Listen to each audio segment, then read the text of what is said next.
Жена выгнала меня из дома из-за храпа. Что мне делать? Покажите, что вы серьезно относитесь к проблеме. План действий. Примите временные меры. Покажите, что вы уже начали беспокоиться о себе. Хотя бы поднимите головной конец подушки. Откажитесь от приема алкоголя. Вообще хотелось бы сказать, хотя бы за 3 часа до сна купите назальные полоски. Исследование, которое необходимо сделать, пройти респираторный мониторинг для определения причин храпа и возможных последствий. Обследование носоглотки его проводит оториноларинголог, поможет выяснить дополнительные причины, влияющие на храп. Сомнолог составит необходимый план действий, обследования и лечения. Это либо СИПАП-терапия, когнитивно-поведенческая терапия. В общем, это все подбирает сомнолог.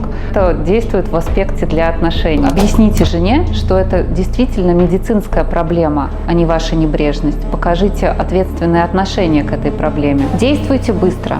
При правильном подходе 90% случаев храпа успешно лечится. Ваш брак стоит этих усилий. Все, это конец.